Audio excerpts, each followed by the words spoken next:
तो बच्चों हम आज रिवीजन करेंगे पास्ट इंडेफिनिट टेंस का इंट्रोगेटिव। इंट्रोगेटिव मीन्स होता है प्रश्नवाचक, लेकिन उससे पहले हम ये समझ लें कि हम पास्ट इंडेफिनिट को पहचानते कैसे हैं। एक एग्जाम्पल के द्वारा ये हम बताने की कोशिश कर रहे हैं। You went to school. हमको मालूम है कि जाने की अंग्रेजी गो होती है, लेकिन यहाँ वेंट लिखा है। वेंट क्यों लिखा है? इसका ये है कि सब्जेक्ट प्लस वर्ब का सेकेंड फॉर्म प्लस ऑब्जेक्ट है, यानी गो का सेकेंड फॉर्म वेंट है। दो टेंस ऐसे होते हैं जो बिना सहायक क्रिया के बनते हैं। एक प्रेजेंट इंडेफिनिट, उसमें सहायक क्रिया लगता है। पॉजिटिव की बात कर रहा हूँ, पॉजिटिव की। ये पॉजिटिव अभी हम समझा रहे हैं, ये समझ जाओगे तो वो समझने में आसानी होगी। इसी तरह पास्ट इंडेफिनिट में भी आपका केवल वर्ब का सेकेंड फॉर्म लगता है, लेकिन अब ये कितनी आसान है। प्रेजेंट इंडेफिनिट में वही डू या डज लगाना है। बच्चे होच पोच हो जाते हैं, कहाँ डू लगेगा कहाँ डज लगेगा। लेकिन आपके पास्ट इंडेफिनिट टेंस में आप आते हैं तो केवल आपको लगाना है डिड। अब इसमें हमको समझना क्या है, अगर कोई भी क्या से अगर शुरू हो गया।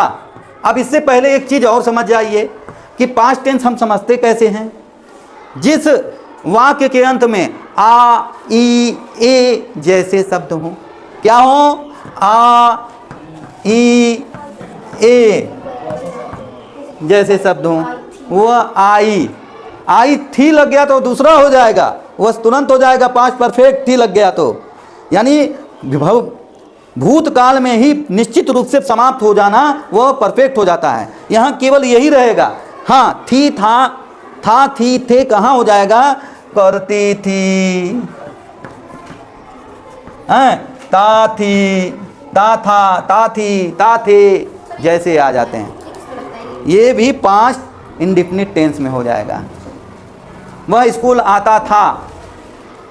ठीक है, तो समझिए इसको। ये कहने का मतलब ये है कि अभी अभी समाप्त हो रहा है मेरे सामने। पास्ट इंडेफिनिट का मतलब यही हुआ, अभी अभी हमारे सामने। जुवेरिया मैम स्कूल आई, तो लग रहा है कि मतलब अभी अभी।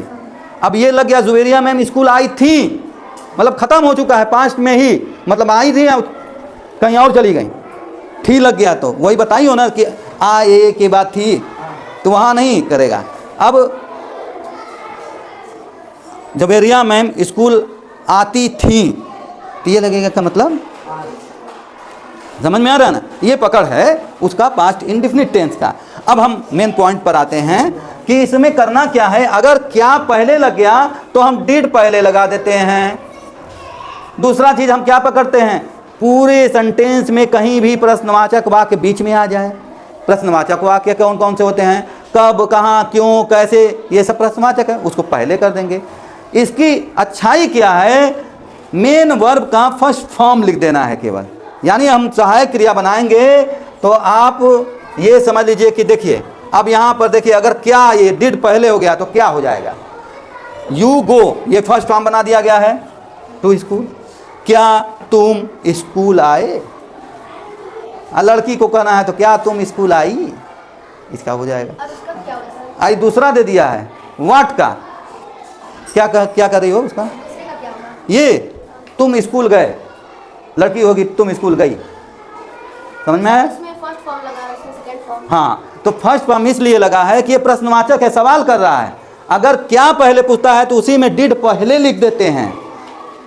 और पास्ट इंडेफिनिट टेंस में केवल पॉजिटिव में सेकेंड फॉर्म लगेगा, बाकी निगेटिव बनाओगी, इंटरगेटिव निगेटिव बनाओगी तो उसमें फर्स्ट फॉर्म लगेगा। डिड लग गया तो फर्स्ट फॉर्म। उसी तरह प्रेजेंट टेंस में डू या डज लग गया तो फर्स्ट फॉर्म। डू या डज नहीं लगा तो वर्ब में यस या यस लिखते हो ना, यस या यस, तो वही चीज़ है यहाँ। यहाँ अगर हमारा सीधा सीधा वाक्य साधारण वाक्य तो वर्ब का सेकेंड फॉर्म। अगर वही निगेटिव बनाते हैं या इंट्रोगेटिव बनाते हैं तो वर्ब का फर्स्ट फॉर्म लगेगा, डिड लगेगा। ये अच्छाई है, चाहे कोई भी सब्जेक्ट हो डिड लगाना है, बस एक चीज़ करना है, बहुत आसान है। इसको बस दिमाग में बैठाना, डिड आ गया तो ये पास्ट टेंस है।